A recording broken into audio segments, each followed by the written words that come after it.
7 months after the initial worldwide lockdown caused by COVID-19, everything and everyone have been severely affected. What was initially thought as a containable virus in Wuhan, China, has now plunged the economy of countless nations and cost the world 10% of its population. Although the best of the best in the scientific community are researching for the cure and limiting the contagion, some may overlook the people who are also fighting for survival in this unforeseen war. Top of the evening, Philippines, and tonight we are going to talk about what is considered as the hot and I think the only issue of the year alone. Can you believe that in 2 months tops, it's going to be 2021 already? This year truly has been reserved especially for COVID-19. But, as the saying goes, as long as you're living, there's still hope. That's right, folks. Even though the world is in deep water right now, we still can rise up to the surface. So, for all the frontliners and medical researchers out there, here is a very big shout out to everybody to stay safe, and thank you so much for all the efforts that you are doing for the world. But tonight, we'll be diving into something more intimate, something a bit closer to heart. Tonight, we're going to talk about the devastating effects of the pandemic on not just everybody, but also on the future. Joining us on our first segment for tonight is Dr. Jose Ramil Arquiza, a pulmonary physician from the Makati Medical Center, 3 medical workers from the medical city in Pasig, 4 researchers representing UP Philippine General Hospital, and lastly, Dr. Julian Maratas, a general physician who is currently under quarantine after testing positive for COVID-19. Welcome, ladies and gentlemen. Let's first go with Doc Arquiza. So Doc, I think everyone has already heard of COVID-19, but for a brief recap and clarification, what is COVID-19? How come it changed from novel coronavirus to this COVID-19? Well, first, we need to understand that COVID-19 is a part of the family of coronavirus, and typically these are transmitted from animal to person. Usually, the patient develops mild cough and cold, but last year back in December, a new coronavirus broke out. But then we put novel in because it's new and hasn't been encountered before. Now, COVID-19 is not as deadly as SARS and MERS-CoV, the other 2 coronaviruses known. However, the basic reproduction number, also known as the R-naught, in layman's term, it's how quick a person can spread the disease is much higher. Some people are comparing it to the flu. Are they really the same? Might I add that? Yes, let's hear it from Agudilla, one of the researchers from UP-PGH. Patients with flu don't need hospitalization, unlike those of COVID patients, wherein every infected needs to be isolated and hospitalized. Plus, we have not encountered this before, so there's no known cure yet. So basically, everybody's compromised and vulnerable to the virus. And what makes it even more scarier is that no one has been given their COVID shots yet. Speaking of isolated, we have Dr. Julian Maratas from the Medical City Center in Pasig, who is currently under quarantine after testing positive for COVID-19. Doc, how are you right now? Are you still sick? Are you still recovering? How are you, Doc? Thank you for asking. I'm still recovering, but unlike the last few weeks, the headaches have subsided. That's great. It's great to hear that you're still recovering. My question exactly is, what were the symptoms? What were the symptoms from day 1 and up to now? What were the symptoms that you were experiencing?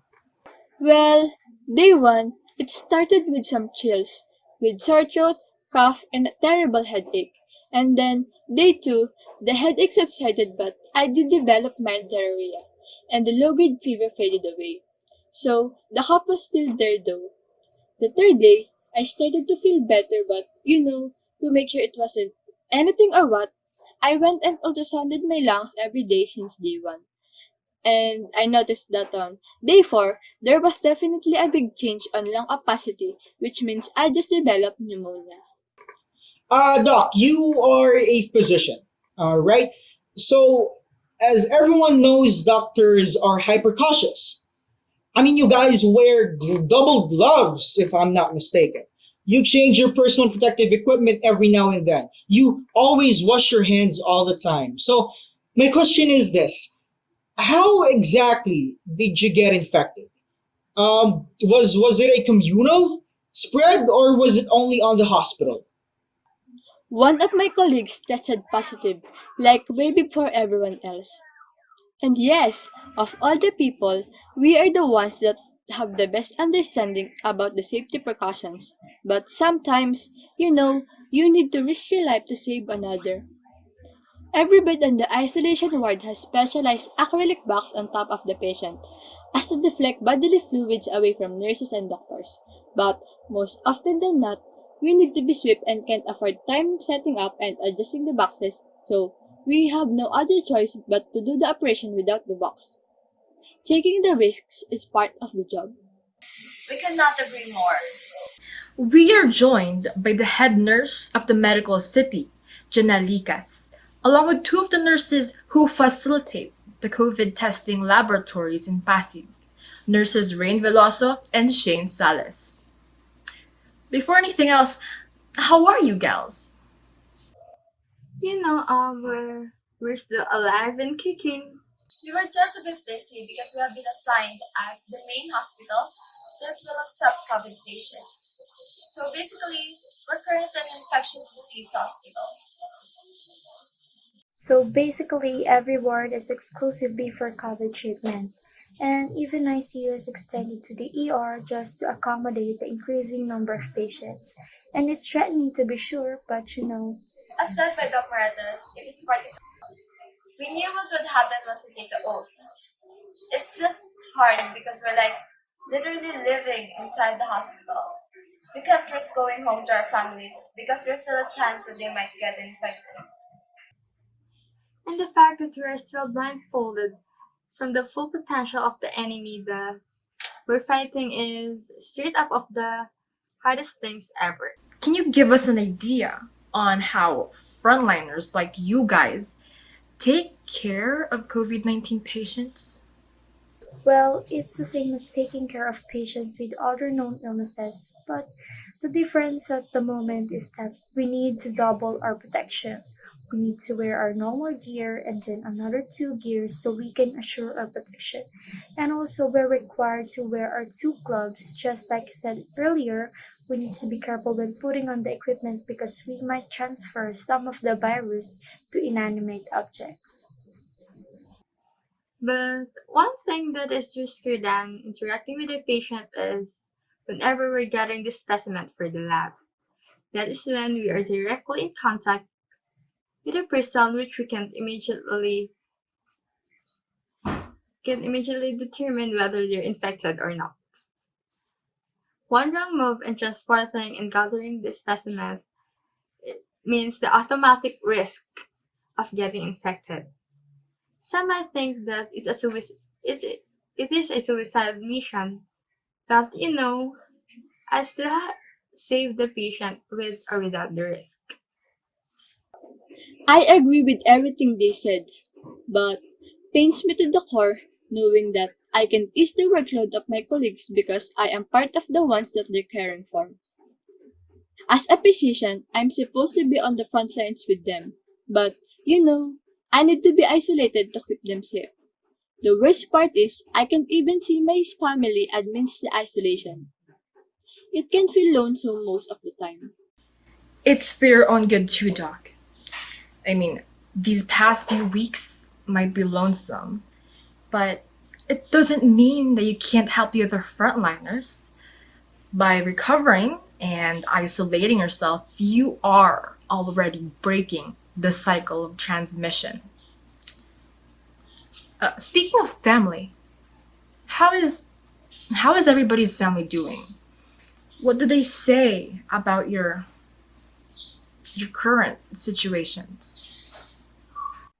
It's absolutely painful to see my family scared to death. For the safety of not only me, but for everyone around me.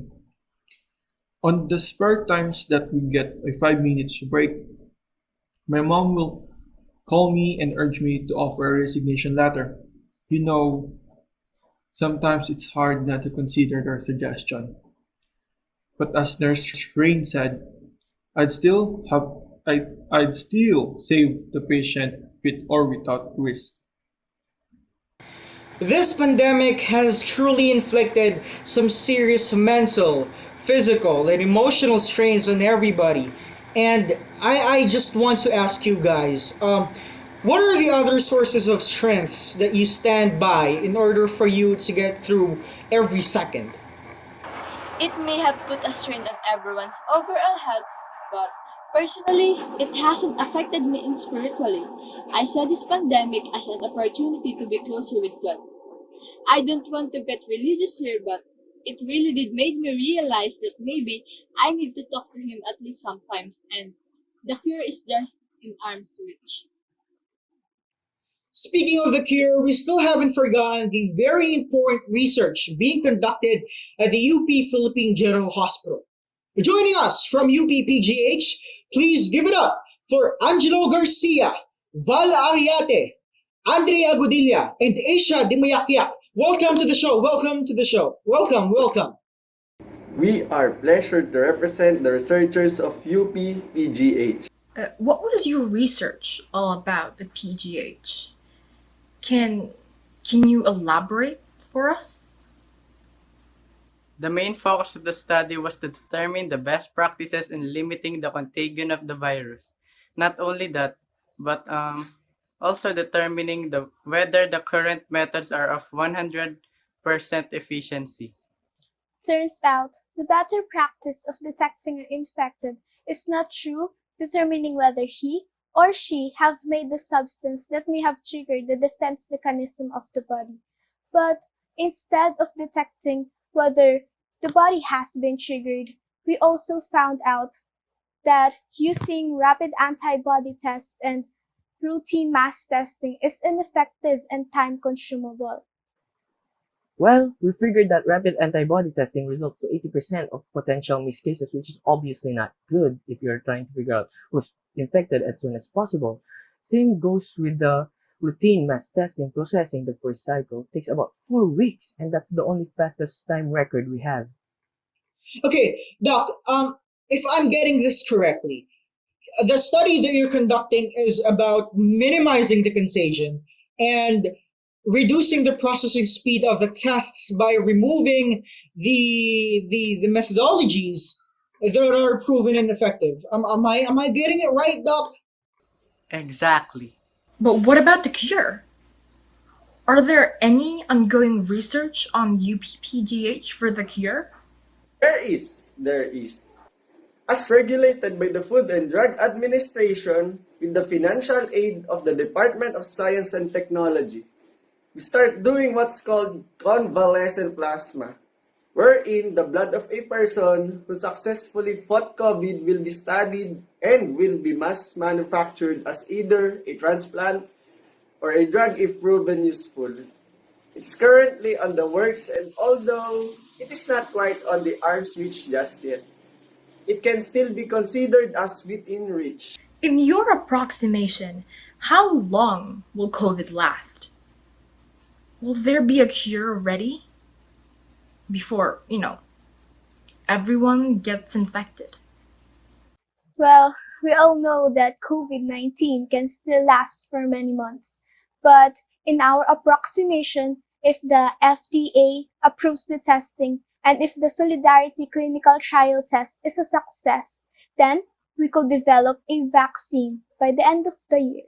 What are the best tips for the overall health safety that you can advise this pandemic? Let's start with Dr. Kiza. The first advice that I'll tell everybody is to stay at home I know that most of us have jobs that requires us to leave the comfort of our houses, but we still need to consider our safety. Always carry a hand rub with at least 70% alcohol solution. Wear a face mask and face shield. And always wash your hand. Might I add, once you feel the symptoms of COVID-19 like headaches with cold and cough and low to high grade fever, immediately seek medical attention. Don't be afraid to go to testing facilities because by seeking medical help ASAP, you are already helping the fight against the virus. Not to mention, you're protecting everyone in the community. If the doctors advise you to quarantine at home, then do so. So not only save your life, but also save the life of others. We would also like to add to practice social distancing. Maintain at least 1 meter away between yourself and others. Also avoid the 3 C's, meaning close, crowded, and close contact environment. Don't forget to practice your basic hygiene by not only frequently washing your hands, but also not touching your eyes, mouth, and nose once you touch a surface.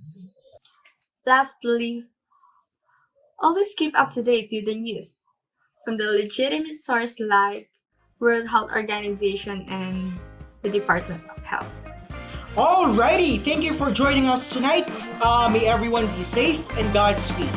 Next up, let's take a closer look at the financial and political crises happening right now.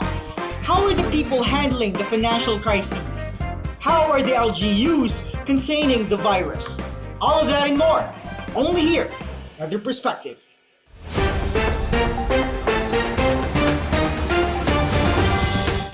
Philippines enters list of top 20 countries with the most infection of the novel coronavirus the same day that Filipinos mark the 200 day in quarantine. Excuse me. Please put on your face mask.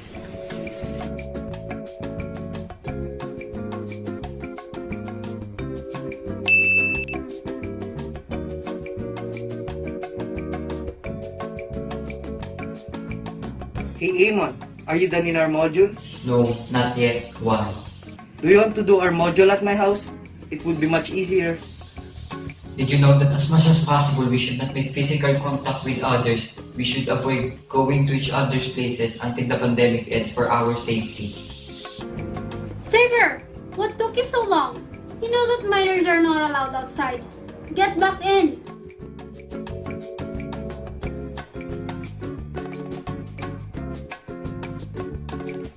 Follow the protocol for the safety of all.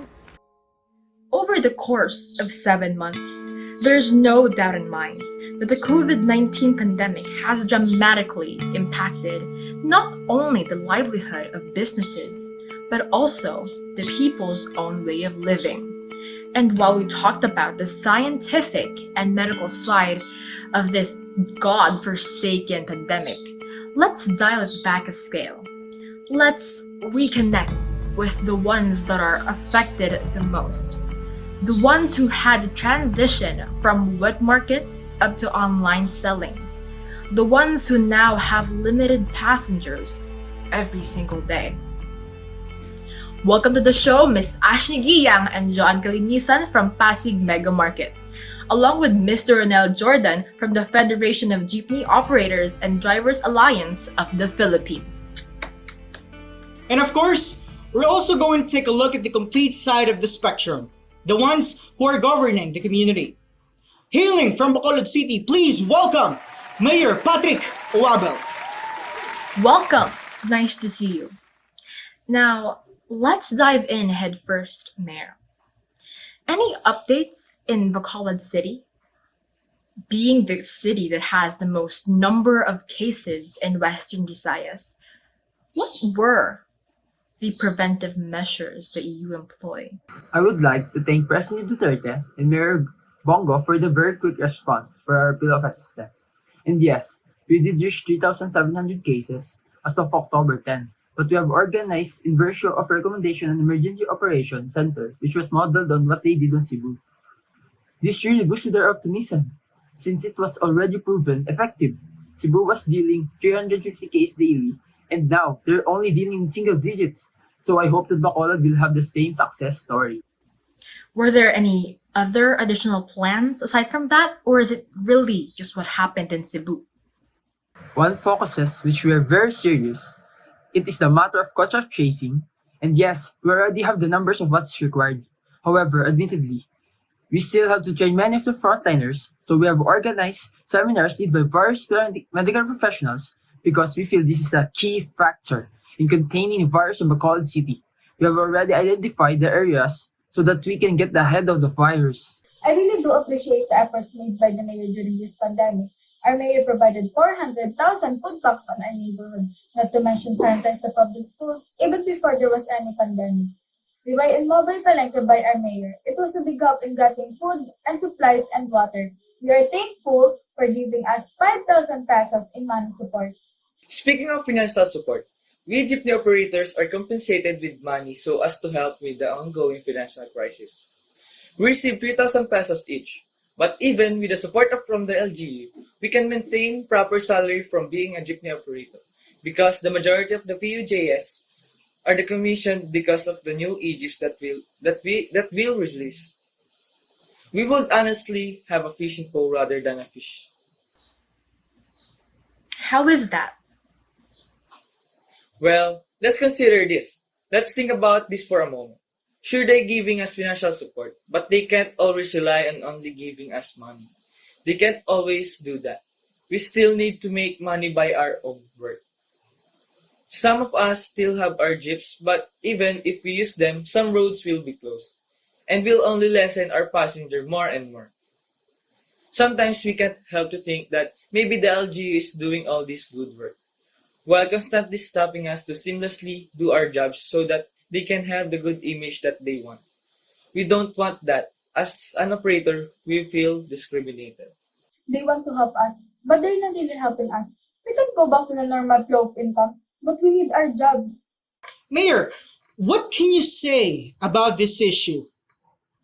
I don't know how the mayor of Pasig is running his city, but I think I can say that yes, the LGU is helping everyone, but not because of the publicity. We help because our people needs us. Now, in terms of closing some of the major roads, I have to agree with Mr. Jordan that it is discriminatory. There's no basis for closing the roads. There's no reason for closing the roads. Are you deciding to repair the road while there is a pandemic? You have to report that issue to the LTFRO because there is. But our point is that we still need jobs. I don't know about other jobs, but the operators are one of the people who are experiencing the hardest impact from the pandemic. We can't sustain our living. Some of us already appealed on the Supreme Court to stop some of the provisions because it is affecting our everyday life. We can't buy everything that we need at mobile palenques because we don't have money. I don't know why you're still complaining. We're doing everything we can to help everyone. We're not complaining. We just want a steady flow of income. We can't depend on the LGU every day because that's not who we are. Then, Mayor, what do you do? Are you still doing the same practice? Are you also doing the same practice? What's the status of the labor of the people back there in Bacolod? You need to understand that we are doing everything that we can to isolate people on their own homes.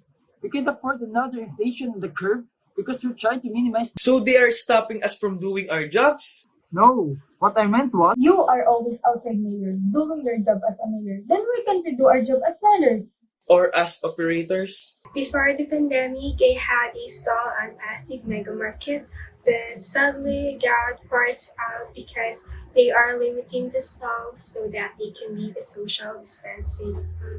I tried online selling, but the bad internet connection, the expensive delivery charges isn't helping on making a salary. I don't have a vehicle, so I need to commute to go to my customers' houses. But as what Mr. Jordan said, the jeeps are not always found on the road. The jeeps are limited, so yeah, sometimes I even need to walk to my customer's house just to give their orders. And I even connect to my neighbor's internet connection so that I can be in the show. Again, I don't know how your mayor runs things on your city, but I think he really is doing all this for the sake of everyone's safety. We are doing everything to better our healthcare system in order for our lives to go back to normal. Two sides on a single coin. I think now is the perfect time to ask the audience. On this segment, we are going to, like the title said, ask the audience about the current issue at hand. We are going to select one audience that will provide insight on what his or her perspective is. So those of you watching via TV, just text the number you see on the screen. And if you're currently watching on Facebook and or YouTube, just comment up hashtag COVID Talks. On this case, the question for our lucky audience is, whose side are you on? Do you believe that the LGU is doing everything for safety reasons? Or is everyone in a dire need of a job? All of that and more here in The Perspective.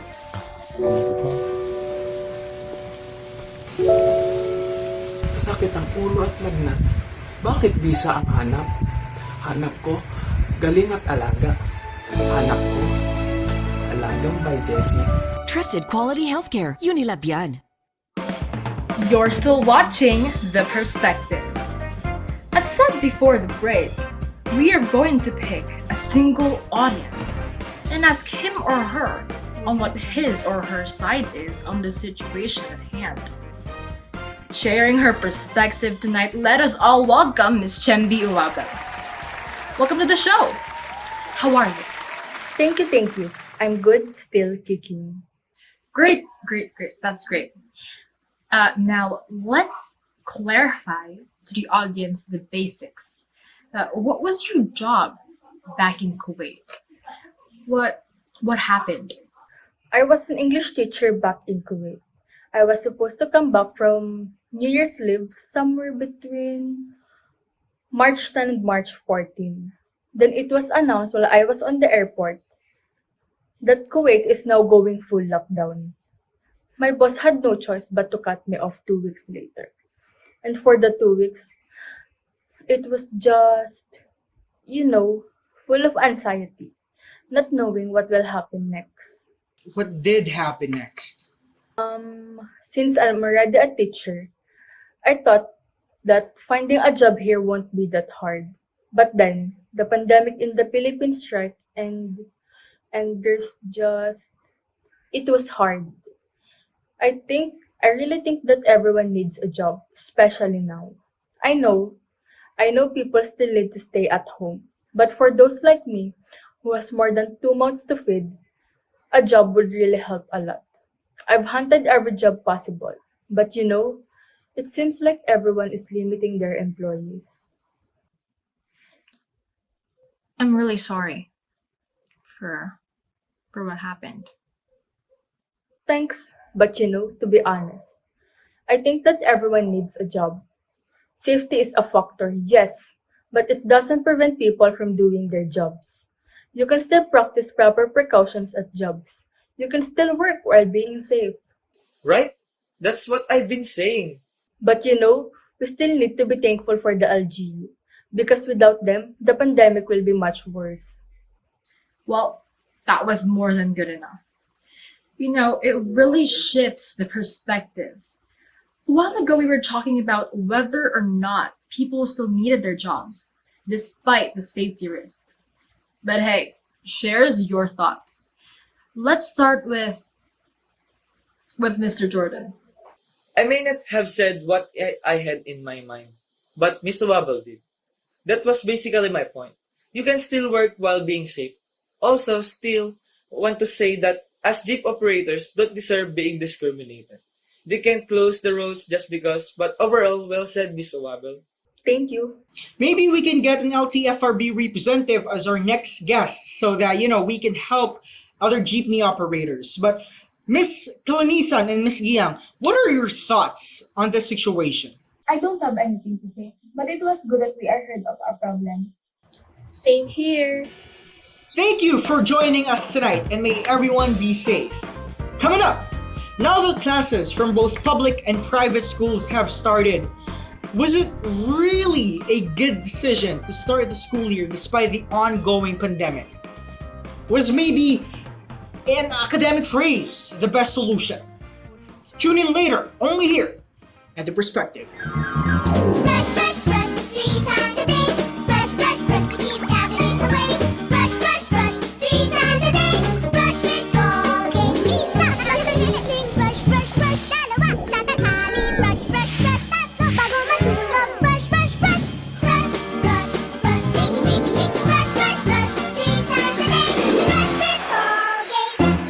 Recommended by dentists. Alright. Told y'all that we're going to talk about every single one of the people that have been affected by COVID-19. And as much as possible, we're trying to look at every single perspective on the issue.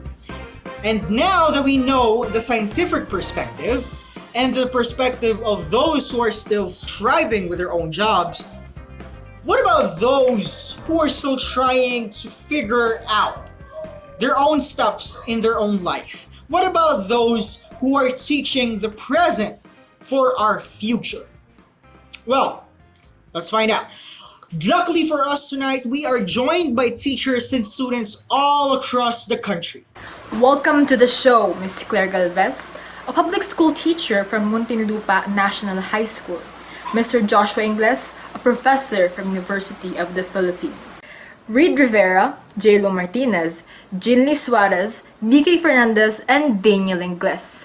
Students from different school levels. Let's give them a big round of applause.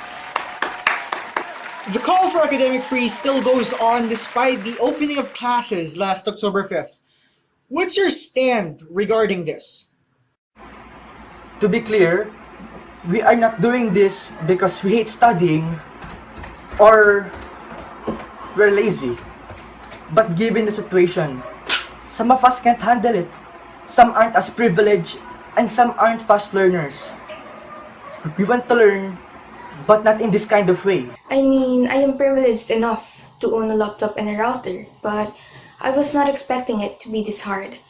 I have my resources with me, but online classes aren't just about having your resources or being capable. Seeing how things are going so far, and feedback from the students and educators themselves, it's really rough.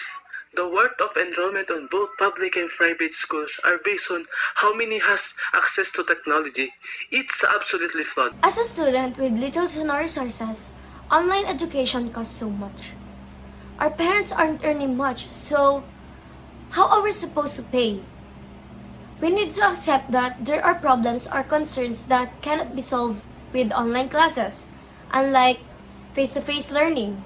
I'm not prepared to think about the requirements for college. I'm afraid that the time will come when I'll just repetitively do the tasks for the sake of meeting the submission rather than for the sake of actually learning. If we can simply freeze the school year long enough for everybody to adjust, maybe say around 12 months, then there won't be any difficulty. Might I interject? Sure, Mr. Ingles. What are the teachers' stand on this? Everyone needs to take into consideration that in order for the students to maintain a sense of normalcy, they still need interaction with other students, or else they feel left out on their own company.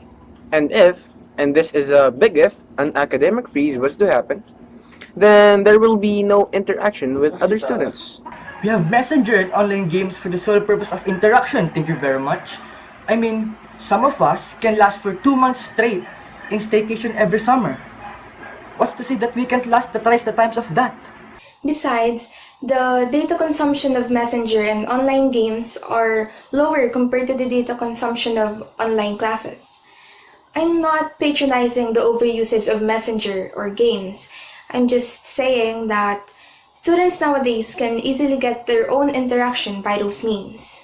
It has been a week since the school year formally started. And there are still students who have difficulty in maintaining their modules. Am I wrong? Sure, the government thought that modular learning is a great substitution for online learning. But guess what? there was still no so-called interaction between the majorities of students because they're too far apart from each other. And sure, the lower grade level modules, for example, the ones for grade 1, they don't need the internet to answer because their parents can teach the grade 1 concepts to a toddler. But what about the parents who have children at high school? Mind you, this is when we actually need the internet because the majorities of parents at public schools didn't even have a complete education. Now, how are they supposed to teach us? Are we gonna self-study?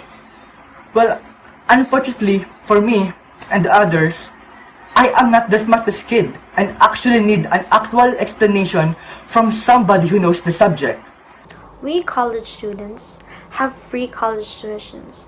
You know the solution for education for all, but with the scenario right now, education is becoming more and more of a privilege for those who can afford stable internet connection. I just want to get back to what Miss Galva said. I agree that the classes have started. It's been a week, but have you took your time to look closer at the students? Everyone on my neighbor got left behind just to figure out how a quadratic formula works. So, are you really just going to let that happen? This is not the type of education that the students deserve. One student without access is one too many. One student who gets left behind is 10 steps backwards for the future. Okay, woo! Okay, this is getting quite intense now. Now let's see what the teachers has to say. Miss Galvez. 55, I really have a hard time adjusting, so I would ask someone to help me so that I won't embarrass myself in front of the student. I am a teacher, so I should know what to do, I should know what I am doing, so that's why I make an effort to learn. We needed to attend countless webinars and answer a lot of Google Forms just to adjust to the new normal within 6 months. We needed to learn a lot of tech things that we don't usually need so that we can prepare for you, the students. Especially us who are teaching public school, the problems of these students also apply to us. But despite of all of that, we are willing to do home visitation to offer some help to the parents of the student, and we are willing to do everything we can. Sure, if an academic freeze was to happen, we're going to get some sense of relaxation from the stress of online and modular classes. But we can't really risk stopping the education of the youth.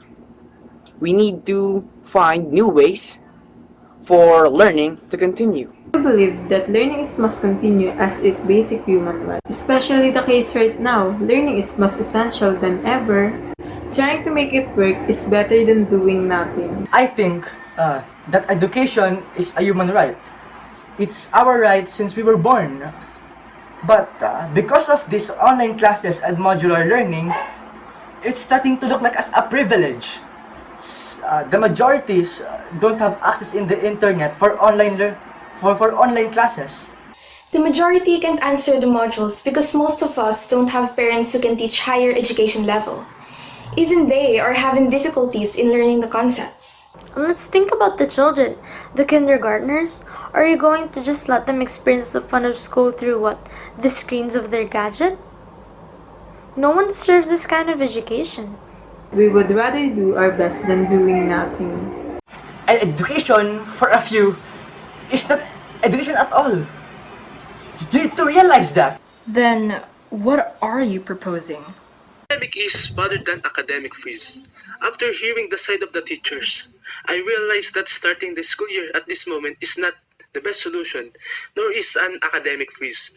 Rather than online and modular learning, let's scream for the Licas na balik eskwela. I mean, what about the risk of contracting the virus? I mean, once the schools open, while the virus is still lurking around, isn't that an automatic loss for everyone? Then the best solution are either two things. The school year starts once the teachers are fully prepared or DepEd and telecom companies are kind enough to provide free and accessible internet connection to every corner of the Philippines, from the city up to the mountainous places. Like Mom said, trying to make it work is better than doing nothing. What do you mean by fully prepared? I think what he meant was teachers need to prepare for at least a whole year. I know they're trying their best to learn new things just to adjust, but a 7-month training is not enough. Even if the school year was pushed back to October 5, it's still not enough. A little patience, a little understanding, a little more time. I agree with the suggestion. We're willing to face the difficulty so that our students won't have to. We just hope that DepEd will reconsider the choices and hear both students and teachers. We're hoping that DepEd will make sound and efficient choices rather than what is happening right now. It is not too late. Alrighty. Any further statements from both sides? How about the students? Ms. Adia, what are your thoughts about this, about the suggestion? I actually agree with the suggestion. It's not a bad idea. And yes, I think that DepEd should really reconsider their choices. Also, the suggestions coming from Secretary Briones. Yeah, I'm good with that. So, as long as both sides are heard and considered, I'm in it. Well, I can't really disagree. It's a win-win situation for both the students and teachers.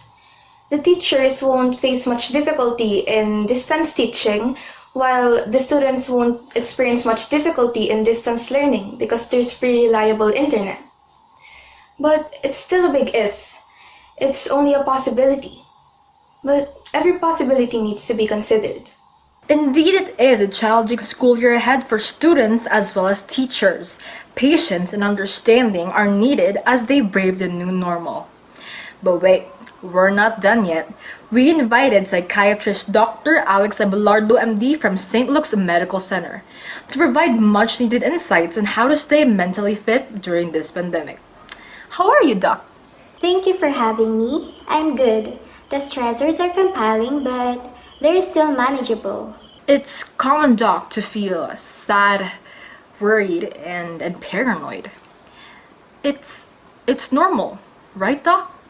May we hear you explain why? Yes, this is a very normal emotion at this time of COVID, right? Because there is a lot of uncertainties. We've been taken by surprise. It's global. So certainly we'll feel sometimes we're angry, perhaps, or disappointed. We're so afraid. And we have this feeling of uncertainty that every now and then when, we hear certain news, it has been a part of our everyday life. This episode is not only dedicated to the frontliners, but also to everybody who is affected by COVID-19. And luckily for us, we are joined by teachers and students who can ask questions about the current situation that we're in. Now, let's start with Mr. Fernandez. Mr. Fernandez, do you have any question in mind about COVID-19? Yes, I'm still anxious.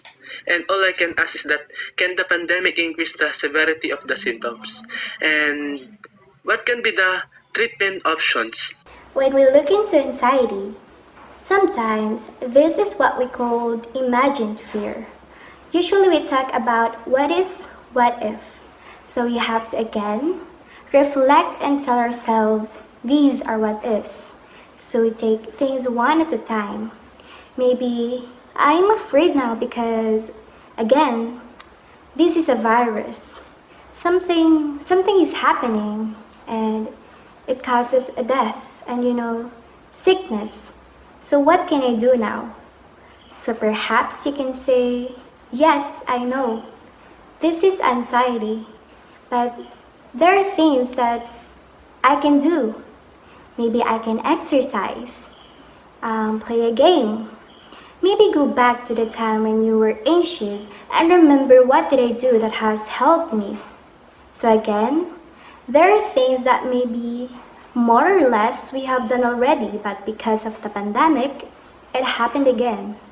So, Doc, if I'm getting this correctly, it's really important to reflect on this time of pandemic. Am I right, Doc? Is that right? Yes. Okay, next question. Let's have Mr. Joshua Ingles. Relationships at home can reach their own ups and downs. So, how can we balance things out? How can we balance knowing it's especially difficult these days? Now in the lockdown, we are now spending more time with our family members. Kids are not able to go to school physically, and we are always around each other. So perhaps one thing, almost everyone experiences a cabin fever, where you can get too cooped up inside the house after seeing each other all the time. It's very different from going to school or going to work. So I guess the best solution is to maintain what we call a me time. Reserve a corner for yourself. You don't always need to be around each other because we know there are still things that we would love to do individually just to give ourselves a semblance of normalcy. We need to be patient and supportive of each other. Maybe your younger brother is angry all of a sudden. Then we need to support him because of the quarantine. I live with my Lola during this pandemic, and she's always worrying about COVID-19. What should we do? What I would really advise is reassurance. So maybe even if you have to tell them now and then, Lolo and Lola were here. We will make sure that you will be alright. We'll take care of you and give time to them. Talk to them. That will mean that you care for them. And really, it offers reassurance because sometimes they feel left out. So, Doc? yes, dear? How to feel, normal? Look, it's normal to not feel normal. We've never gone through anything like these as a modern society, so go easy on yourself and look for pleasant distractions. This has been a very interesting discussion. We have been provided with much needed insights that we can use in the future. To all who joined us today, thank you so much to the students, to the respected professionals. We thank you so much. We know that you're very busy at this time of COVID-19, but you still gave us your time. So thank you so much for that. For COVID-19 donations, please contact the numbers that you see on the screen. And again, this is Jude Bernardino. And Eva Jaro. This is The Perspective.